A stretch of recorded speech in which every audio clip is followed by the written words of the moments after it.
오늘은 주현절 후에 첫 번째 되는 주일입니다. 또한 예수님의 세례를 기념하는 세례 주일이기도 합니다.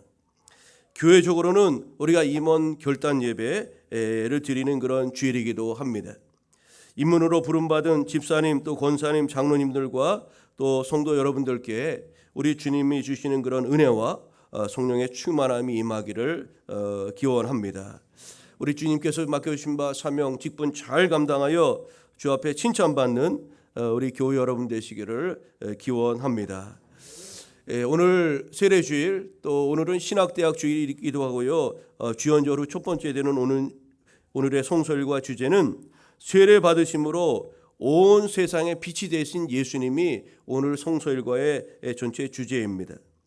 여러분, 성탄절이 무엇이냐면 예수님이 이 땅에 태어나심을 경축하는 절기라면 주현절이라는 것은 예수님이 이제 본격적으로 공생애를 시작하시려고 우리 세상 가운데 사람들 가운데 나타나신 그것을 기념하는 절기가 바로 주현절입니다. 한자로 예수님이 나타나셨다. 그래서 주현절입니다. 그래서 동방교회는 이 주현절을 성탄절처럼 그렇게 아주 귀하게 여기기도 합니다. 매년 1월 6일이 주현절입니다. 양력으로.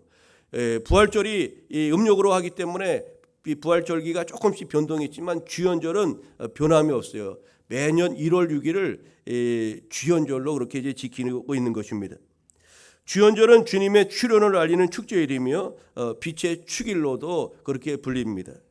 생명과 빛으로 이 땅에 나타나신 예수님께서 세례를 받으심으로 이제 본격적으로 공생애를 시작하신 날이 이 주현절 후 첫 번째 되는 오늘 주일의 그런 내용입니다.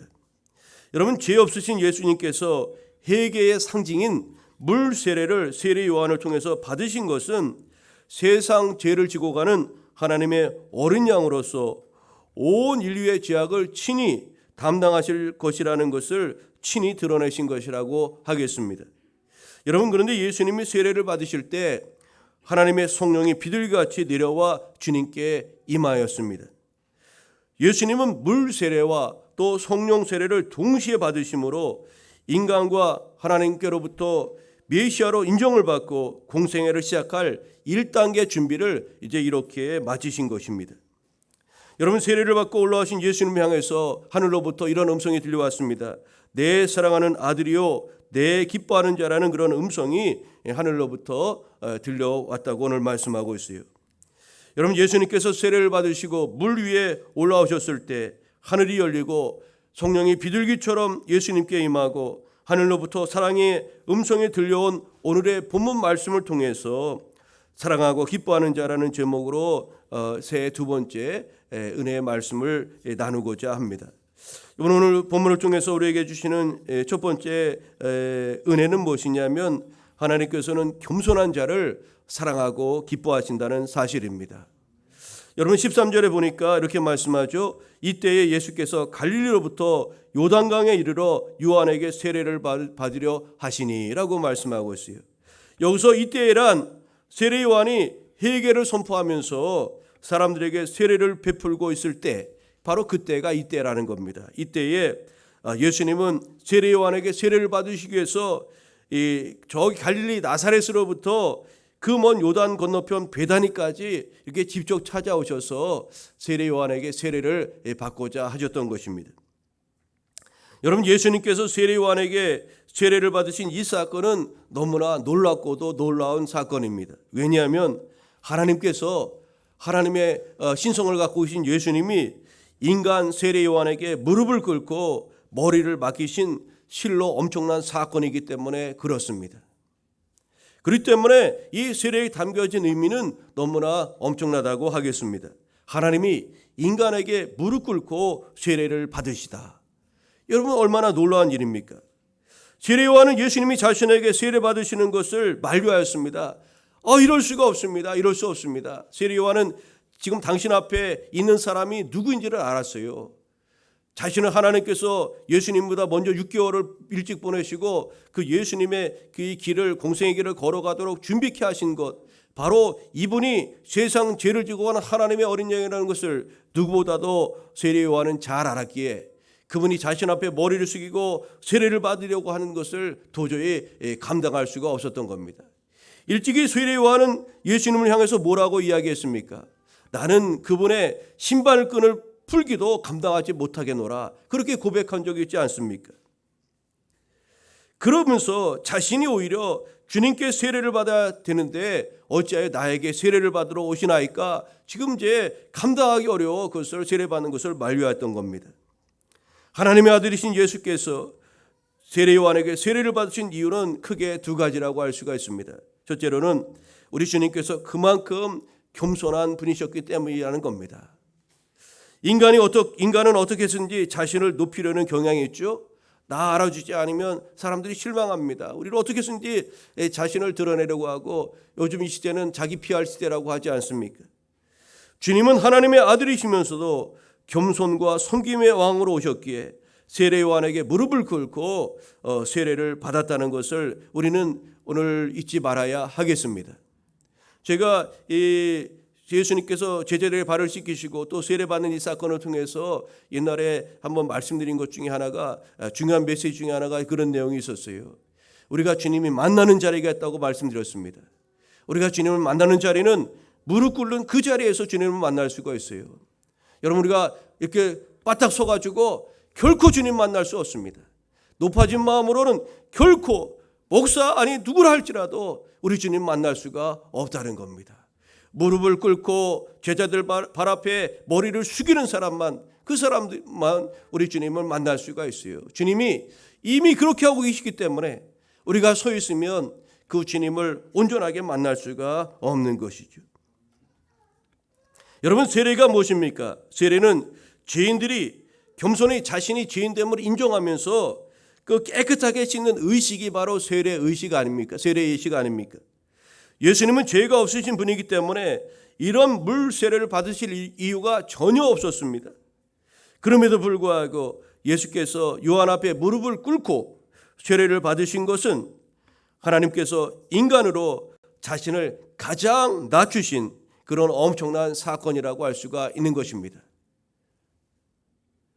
빌립보서 2장에 있는 말씀처럼 하나님께서 그는 근본 하나님의 본체시나 하나님과 동등됨을 취할 것을 여기지 아니하고 인간의 몸을 입고 우리 가운데신 예수 그리스도, 그분이 삶으로 그렇게 하나님이 인간 앞에 무릎 꿇을 일대 사건이 바로 이 세례 사건인 것입니다. 지극히 낮아지셔서 십자가 대속의 희생이라는 하나님의 뜻에 겸손히 순종하시고자 예수께서 세례 요한에게 세례를 받으러 그렇게 나오셨던 것이죠. 그 먼 길을 친히 걸으셔서 그렇게 세례 받으러 오신 거예요. 여러분, 주님처럼 하나님 앞에서나 사람들 앞에서 자신을 겸손히 낮추는 자에게 하나님의 은혜가 임하고 하늘의 문이 열리는 줄로 믿습니다. 예수께서 세례 요한에게 이제 무릎을 꿇고 머리 숙이고 겸손히 나아갔을 때 어떤 일이 일어났습니까? 하늘의 문이 열린 겁니다. 하늘의 문이 열리고 성령이 강림하시고 하늘로부터 이는 내 사랑하는 아들 뛰려 내 기뻐하는 자 하는 음성이 들렸던 것이죠. 겸손한 그 자리에 하나님의 영광이 나타나는 것입니다. 야고보서 4장 6절에 하나님이 교만한 자를 물리치시고 겸손한 자에게 은혜를 주신다고 말씀하였습니다. 여러분, 하늘의 문이 열리고 성령이 임하고 하나님이 높여주시는 은혜를 올 한 해 누리시기를 원한다면 우리 주 예수께서 보여주신 것처럼 하나님 앞에 겸손함으로, 또 사람들 앞에서도 겸손함으로 나아가는 우리 모두가 되기를 간절히 소망합니다. 그 겸손한 자를 우리 주님께서 사랑하시고 우리 아버지 하나님께서 사랑하시고 기뻐하시는 줄로 믿습니다. 오늘 예수께서, 하나님의 아들이 예수께서 세례 요한에게 세례를 받으신 또 하나의 이유는 그것이 하나님의 뜻, 하나님의 의를 이루는 것이었기 때문에 그렇습니다. 예수님의 공생의 목적은 하나님의 뜻을 이루어 드리는 것이었습니다. 15절에 이렇게 말씀합니다. 우리가 이와 같이 하여 모든 의를 이루는 것이 합당하니라. 세례 주기를 망설이는 세례 요한에게 우리 주님께서 하신 말씀이 바로 15절 말씀입니다. 여기서 의란 하나님이 원하시는 것, 다시 말해 하나님의 뜻이라고 할 수가 있습니다. 죄 없으신 예수님이 세례 요한에게 세례를 받으신 것은 하나님의 뜻을 이루고자 하기 위함이었습니다. 죄 없으신 예수님이 회개 세례를 받는 것은 인간의 눈에 바라볼 때 불합리하게 보이는 것이었지만 하나님의 의를 이루기 위해서는 그렇게 하는 것이 합당하다고 지금 말씀하고 있는 것이죠. 여러분, 하나님께서는 인류의 죄를 예수님께서 담당하시도록 그렇게 뜻을 세우시고 창세전에 그렇게 계획하셨습니다. 그것이 하나님의 뜻입니다. 범죄자로 취급받고 채찍에 맞고 목과 창에 찔림을 당하고 십자가에 달려 죽으심으로 죄 가운데 있는 인류 구원을 위해서 예수께서 그런 고난받는 종으로 하나님께서 택하시고 세우신 것이 주님의 의요, 우리 하나님의 의요, 하나님의 뜻이었던 겁니다. 그래서 예수님은 그 길을 걸어가는 것이 하나님의 의를 이루어 드리는 것이었고 하나님의 뜻을 성취하시는 것이었습니다. 이런 하나님의 뜻을, 하나님의 의를 이루기 위해서는 죄 없으신 예수께서 반드시 죄인처럼 취급되어야 됐으며 그러하기 위해서는 먼저 인간처럼 세례 요한에게 세례를 받고 죄 수심의 그런 절차가 필요하였던 것이죠. 하나님의 의를 이루고 그분의 뜻을 성취하며 그분의 영광을 드러내기 위해서는 우리가 하나님 말씀이 불합리해 보여도 때로는 잘 이해가 되지 않는다 할지라도 그 말씀에 순종함으로 하나님의 뜻과 의를 이루어가는 그런 우리의 삶이 되어야 하겠습니다. 우리도 주님과 세례 요한처럼 서로를 세워주고 또 순종하며 한 마음으로 하나님의 뜻을 향해서 나아가는 하나님의 의를 이루어드리는 그런 올 한 해의 삶을 가꾸시는 교회 여러분 되시기를 바랍니다. 겸손한 자, 하나님의 의를 이루기 위해서 힘쓰는 그런 사람들을 우리 아버지 하나님께서 사랑하시고 기뻐하실 줄 믿습니다. 그런 저와 여러분을 향해서 이는 내 사랑하는 아들이요 내 기뻐하는 자라 하시는 그런 예수님에게 주셨던 그런 엄청난 그런 말씀을 우리 가운데도 허락해 주실 줄 믿습니다. 두 번째, 오늘 본문을 통해서 우리에게 주시는 두 번째 은혜는 무엇입니까? 우리는 이제 천국 백성으로서의 새로운 삶을 결단해야 한다는 사실입니다. 여러분, 많은 사람들이 세례를 받은 후에 달라진 점이 무엇이냐고 물어보면 대부분 사람들이 이렇게 말합니다. 이제 세례 받았으니까 성만찬식에 참여하게 된 것이 제일 큰 변화이고 좋은 점입니다. 이제 그렇게 대부분 말합니다. 우리가 세례 받지 않은 사람은 교회에서 전통적으로 성만찬에 참여할 수가 없습니다. 어찌 교회의 전통으로 2000년 우리 교회사를 통해서 계속되어 온 것입니다. 교회는 전통적으로 자신의 죄를 회개하고 예수님을 자신의 주님으로 영접한 사람들에게 물로 세례를 베풀었습니다. 세례받은 사람을 성만찬식에 초대하여 떡과 포도주를 먹고 마시게 함으로써 주님의 몸과 피에 참여하는 의식을 행하면서 이제 주님의 몸된 교회의 지체가 되었다는 것을 그렇게 세례와 성만찬을 통해서 행하였던 것입니다. 그래서 지금까지 2000년 동안 기독교의 2대 성례전이 바로 세례와 성만찬으로 지금까지 계속 남아있는 것입니다. 그런데 여러분, 세례가 단지 우리가 이제 세례받고 성만찬에 참여하는 그런 조건을 위한 것이 아니라는 것을 우리는 알아야 됩니다. 이보다 더 큰 의미가 세례에는 담겨져 있는 것입니다. 예수님이 세례 요한에게 세례를 받으시는 모습을 여러분 자세히 우리가 주목해서 살펴보시기를 바랍니다. 예수님이 죄인과 동일한 모습으로 세례를 받고 물에서 올라오셨을 때 아담의 범죄 이후 닫혀있던 하늘의 문이 열렸으며 동시에 성령이 비둘기같이 예수님께 강림하였고 또 계속해서 하늘로부터 하나님의 음성이 그렇게 들려왔습니다. 예수께서는 지금까지 유례가 없던 성부, 성자, 성령이 동시에 등장하는 공개적인 절차를 통해서 하나님에 의해서 세상의 메시아로 선포되고 성령님에 의해서 그 사역을 성취할 능력을 이제 공급받게 되었던 것입니다. 즉 예수님의 세례는 메시아로서의 대관식과 함께 본격적인 공생의 시작을 알리는 그런 관문이 되었기에 이 예수님의 공생의 시작인 세례식은 너무나 중요한 의미가 담겨져 있는 것입니다. 세례 주일을 맞아 오늘 세례 받으시는 분이나 이미 세례를 받으신 저와 여러분들은 예수님이 그렇게 하셨던 것처럼 성부, 성자, 성령 삼위일체 하나님의 이름으로 우리는 세례를 받고 또 세례를 받을 것입니다. 주님이 받은 세례나 우리가 받은 세례는 무엇을 상징하는 것입니까? 과거의 모든 삶을 청산하고 이제 예수 그리스도와 연합하여 새로운 천국 공동체의 백성이 되는 것을 상징하는 것입니다. 더구나 주님께서는 예수님의 세례와 성도에 대한 세례를 구분하지 않으시고 주님과 동등하게 아버지와 아들과 성령의 이름으로 세례를 베풀라고 마태복음 28장 19절을 통해서 우리에게 말씀하셨습니다. 여러분, 그러므로 우리 주님이 세례를 받고 메시아로서 공생애를 시작하신 것처럼 우리는 세례를 통해 천국 백성으로서의 새로운 삶을 시작하게 되었다는 것을 기억해야 합니다. 그것이 세례에 담겨있는 우리에게 주어진 의미라고 할 수 있을 것입니다. 그러므로 이제는 천국 백성으로서 복음을 전하고 모든 민족을 제자로 삼아 세례를 베풀라는 이 주님의 명령을 이 시대에 이루어드리는 그런 성도의 삶을 우리는 이루어가야 할 것입니다. 우리는 죄를 회개하면서 죄에 대해서는 죽은 자요 하나님에 대하여는 산 자로 여기면서 물 세례를 받았습니다. 그런데 우리는 여기서 머물러서는 안 됩니다. 이제 더 나아가 우리 주 예수께서 성령 세례를 받고 하나님의 음성으로 들었던 예수님으로 통해서 주어지는 성령과 불 세례를 우리는 주님으로부터 주시는 그 세례를 받아야 됩니다. 사도행전을 보면 초대교회 성도들이 오순절에 성령 강림을 통해서 권세와 능력을 힘입고 예수 그리스도를 증거하는 삶을 살게 되었다고 성경은 증언합니다.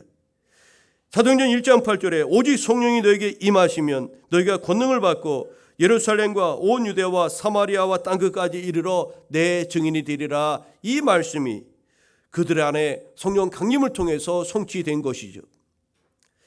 여러분, 베드로의 설교를 듣고 어찌할 줄 모르는 유대인들을 향해서 베드로는 조금도 주저함이 없이 이렇게 선포하였습니다. 너희가 회개하여 각각 예수 그리스도의 이름으로 세례를 받고 제사함을 받으라. 그리하면 성령의 선물을 받으리라고 그렇게 말씀하였습니다. 이날에 3,000명의 유대인들이 회개하고 세례를 받고 하나님께로 돌아왔고 그들에게도 이방인에게도 유대인들에게도 세례받은 그들에게 하나님의 영이신 성령께서 강림하시고 그들이 초대교회 그런 구성원들, 초대교회 성도들로 그렇게 나아가게 된 줄로 믿습니다. 그들이 다 성령으로 충만하여 완전한 새 사람이 되었고 복음을 전하는 복음 증거자의 삶을 그들은 당당하게 살 수가 있었던 것입니다.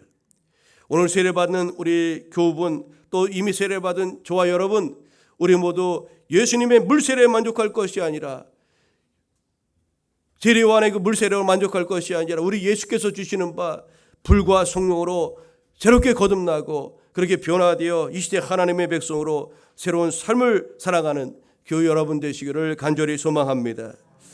오늘 본문을 통해서 우리에게 주시는 바 세 번째 그런 은혜는 무엇일까요? 우리도 주님처럼 하나님이 사랑하고 기뻐하는 자들이 되어야 한다는 것입니다. 오늘 말씀은 우리 하나님께서 예수님에게 주신 말씀입니다. 이는 내 사랑하는 아들이요 내 기뻐하는 자라. 여러분, 이 말씀이 오늘 예수님에게만 국한된 것이 아니라 우리 하나님이 저와 여러분을 향해서도 그렇게 불러주신 그런 은혜를 우리가 힘입고 올 한 해를 달려갔으면 좋겠습니다. 오늘 17절 말씀에 이렇게 말씀하죠. 우리 17절을 같이 한번 읽어볼까요? 하늘로부터 소리가 있어. 시작. 하늘로부터 소리가 있어 말씀하시되 이는 내 사랑하는 아들이요 내 기뻐하는 자라 하시니라. 아멘. 여러분, 오늘 하늘로부터 우리 아버지 하나님으로부터 우리에게 들려지는 이런 음성이 있기를 소망합니다. 이는 내 사랑하는 아들이요 내 기뻐하는 자라. 여러분, 우리 주 하나님께서 저와 여러분을 향해서도 이런 칭찬과 격려의 말씀을 전해주는 그런 세미한 음성이 들려지게 되기를 소망합니다. 이 말씀을 메시지 번역 성경에는 이렇게 번역했습니다. 너는 내가 사랑으로 선택하고 구별한 내 아들, 내 삶의 전부다.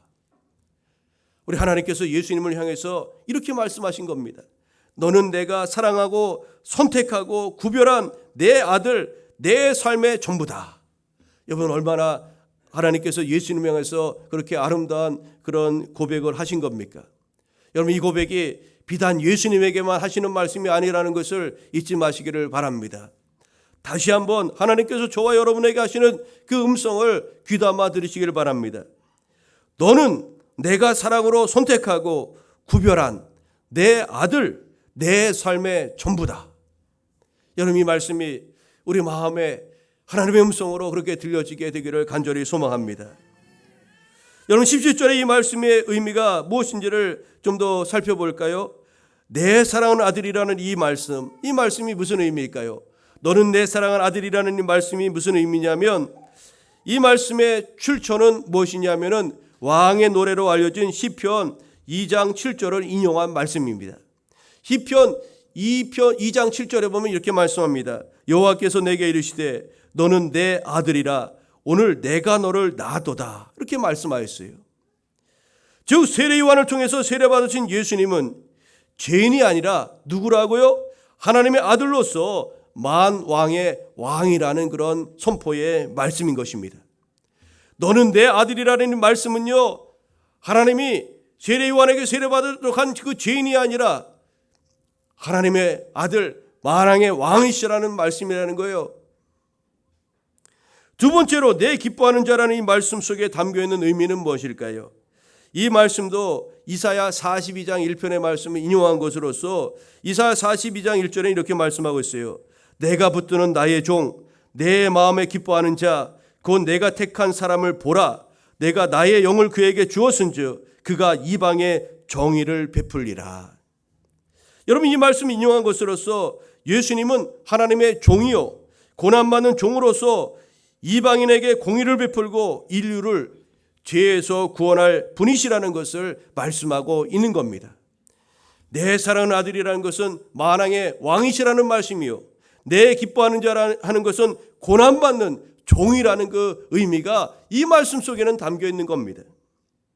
여러분, 그렇습니다. 하나님께서는 왕의 노래와 종의 노래를 통해서 예수님이 누구신지를 가르쳐 주셨는데, 예수님은 하나님의 아들, 그 세상의 왕인과 동시에 인류를 위해서 자신을 희생제물로 내어놓으실 고난받는 종이라는 사실을 이렇게 선포하신 것입니다. 여러분, 이 사건, 왕이시며 고난받는 종이라는 이 역설적인 이 가르침, 여기에는 어떤 의미가 담겨져 있고 이것은 우리에게 무엇을 가르쳐 주고 있는 것일까요? 주님이, 우리 주 예수께서 왕이시면서 종이라는 이 사실은 진정한 왕은 섬김의 종이어야 한다는 겁니다. 반대로 진정으로 섬기는 자만이 진정한 왕이 될 수 있다는 것을 우리에게 가르쳐 주는 것이라고 할 수가 있습니다. 즉 하나님 앞에서는 섬기는 자와 다스리는 자가 하나라는 겁니다. 여러분, 예수님이 우리 가운데 오신 목적을 마가복음 10장 44절 45절에는 분명히 밝히고 있는데 이렇게 말씀합니다. 너희 중에 누구든지 으뜸이 되고자 하는 자는 모든 사람의 종이 되어야 하리라. 인자가 온 것은 섬김을 받으려 함이 아니라 도리어 섬기려 하고 자기 목숨을 많은 사람의 대속물로 주려 함이라고 말씀하였습니다. 예수님이 이 땅에 왜 오셨다고요? 섬김을 받으려 함이 아니라 섬기려 하고 자기 목숨을 많은 사람의 대속물로 주시려고 오셨다고 분명히 이 땅에 오신 목적을 밝히신 사건입니다. 여러분, 그렇습니다. 우리도 주님처럼 하나님이 사랑하고 기뻐하는 그런 하나님의 아들, 딸이 되어야 될 터인데, 그러하기 위해서는 예수님이 왕이시면서도 불구하고 섬김의 종으로 오셨던 그 섬김의 본을 우리가 이 시대에 주님의 그 모습을 따라 살아갈 때, 그를 통해서 하나님이 우리를 바라보며 이는 내 사랑하는 아들이요 내 기뻐하는 자라 하는 그런 세미한 음성을 우리에게 들려주실 것입니다. 여러분, 오늘 신학대학 주일입니다. 여러분, 국민일보나 그 기독교 이렇게 언론 매체들을 보면 우리 한국교회가 얼마나 코로나 이후에 많이 줄어들었다는 것을 여러분 뉴스로 아실 겁니다. 30% 이상 코로나 이전보다 줄어들고, 또 신학교, 우리 감리교 계통의 신학교도 신학생들이 점점 줄어들고 있습니다. 신학교를 안 가는 겁니다. 목회를 안 하는 겁니다. 청년들이 교회에서 멀어지고 교회 학교가 점차 문을 닫고, 물론 인구 절벽이라는 그런 시대적 상황을 반영하는 것도 있지만 그만큼 교회가 세상에 영향력을 드러내지 못하고 있는 것이죠. 그래서 코로나 이후에 한국 교회가 다시금 설 수 있기 위해서는 이렇게 해야 된다, 저렇게 해야 된다, 온갖 대안을 다 제시하고 있습니다. 다 그럴듯하고 좋은 제안이라고 생각합니다. 그러나 가장 좋은 방법이 무엇이 있을까? 아무리 이렇게 생각해 보아도 이 제안에 동의를 하고 저 제안에 동의를 하고, 그래도 궁극적으로 가만히 생각해 보면 다른 길이 아니라 우리가 주님을 닮아가는 거, 그 길만이 유일한 교회가 교회되는 길이라는 것을 우리는 깨달을 수 있습니다. 주님을 닮아가는 것, 그것이 무엇일까요? 그는 왕이셨지만 섬김의 종으로서 그런 삶을 사셨다는 겁니다.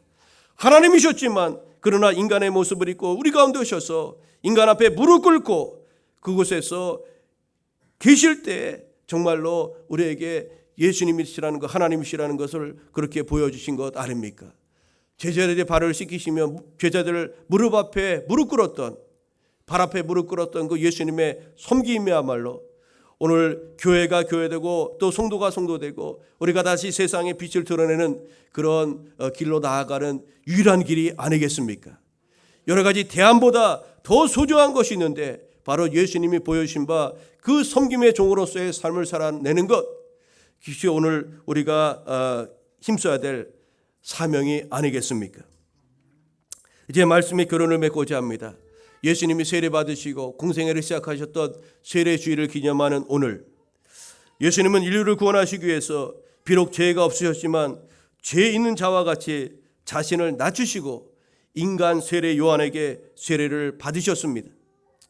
그리고 하나님께서는 이러한 주님을 기뻐하시며 하늘문을 여시고 성령을 보내주셨을 뿐만 아니라 그리스도야말로 하나님의 사랑하는 아들이요 기뻐하는 종이라는 선포를 하심으로 온 세상에 주님이 메시아됨을 그렇게 천명해 주셨습니다.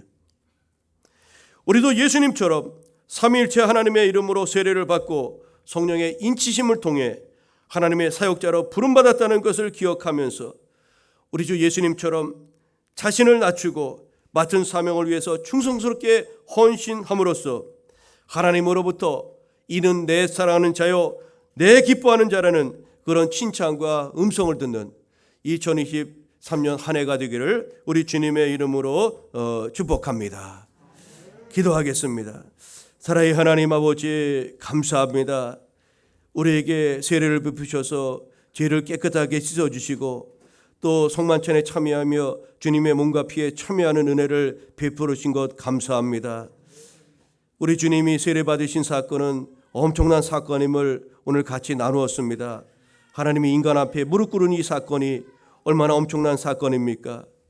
주님은 겸손의 왕으로 우리 가운데 오셔서 친히 섬김의 본을 보여주셨건만 이 땅의 교회와 성도된 우리는 그런 삶을 외면하고 더 높은 곳에 서고자 하며 더 알아주기를 원하며 또 그런 모습으로 주님과 상관없는 모습으로 이 시대를 살아가고 있습니다. 교회는 영향력을 잃어가고 많은 사람들이 교회에서 떠나가고 교회에 소망이 없다고 그렇게 말하면서 오늘 코로나 이후에 한국교회와 온 성도들이 정녕 빛을 잃어가고 있는 안타까운 상황 가운데 있습니다. 주님, 다시금 우리 한국교회와 주의 택하신 성도들을 새롭게 하여 주옵소서. 이는 내 사랑하는 아들이요 내 기뻐하는 자라는 그런 주님의 음성을 듣기 합당한 성도의 삶을 살아갈 수 있도록 우리에게 주님의 마음을 주옵소서. 섬김의 왕 되신 주님을 우리가 따라가게 하여 주옵시고 주님을 그렇게 닮아갈 수 있는 우리 택함 받은 교회 또 우리 주의 모든 성도들 되게 하여 주옵소서. 올 한 해 임원으로 직분자로 또 부름받고 사명받은 우리 모든 교우들 한 사람 한 사람 주님 종의 마음을 주시고 주님의 마음을 주시고 성김의 리더십을 허락하여 주셔서 하나님을 위해서 열심을 내고 교회를 위해서도 충성하는 모든 주의 백성 되어줄 수 있도록 인도하여 주옵소서. 예수님의 이름으로 기도하옵나이다. 아멘.